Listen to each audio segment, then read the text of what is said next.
Hi everyone, it's me again, Kuya Daniel, and alam nyo sa pagiging TNBS driver ko for a year and a month, no? May mga nagiging pasahero ako na teacher. And nakakalungkot isipin yung mga kinukwento niya sa akin is yung mga estudyante ngayon hindi na gaya ng mga kaedaran ko. So nung high school ako, let's be specific. Ang matigas ulo namin, kaya pag binabato kami ng chalk ng teacher namin or ginaganon, pinipingot, kinukurot yung singit, may napapalo, hindi namin tinitake it as a serious matter. Bagkos kami ay tuwang-tuwa na ginagawa sa amin yun. Ngayon, yung mga kabataan ngayon, lintik na yan, yung teacher sumusuko na sa totoo lang. Ayaw na nila dito. Biro mo, may eskwelahan sa Caloocan, malapit sa City of Malabon University, sa eskwelahan ko. Dahil sa galit siya sa teacher niya, ito nangyari to dahil sa galit siya sa teacher niya, nagpaputok ng plapla sa loob ng classroom. Okay?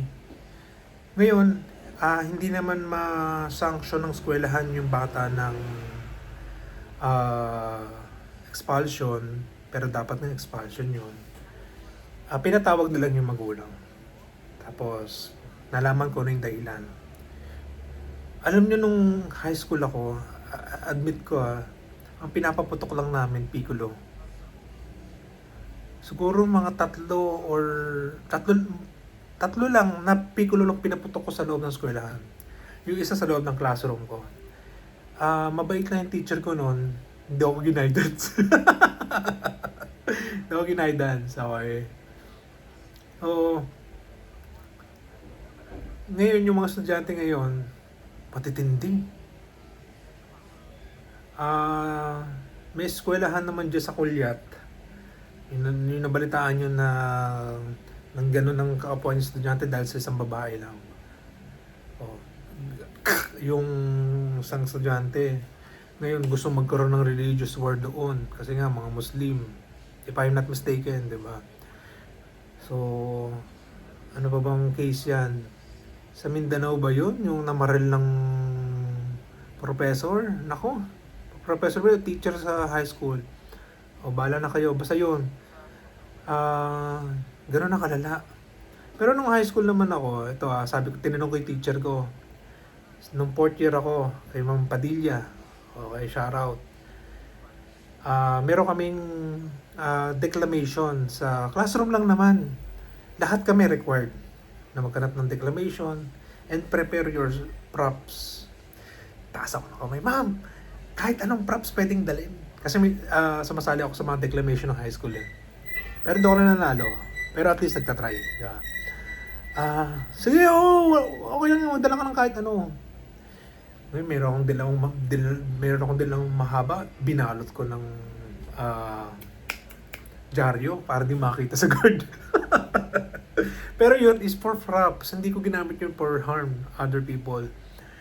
May declamation ko, nakalimutan ko na. Pero meron akong itak na dalawa. Tapos nagkagalit-galit ako doon. Tapos hinagis ko yung itak. Pagkahagis ko sa itak, sabi ng teacher ko, kunin yan, baka managayan. Pero props lang yun Hindi ko ginamit for something or whatever. So,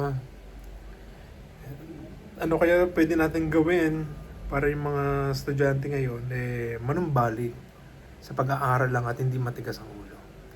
Ang meron diyang boys, ano nyo kung sino, hindi DepEd, Congress sa Senate, dapat baguhin nila yung batas na bawsi, palitan nila yun na yung corporal punishment para talaga sa mga matitigas ang ulo sa eskwelahan. Sige na, go na yun.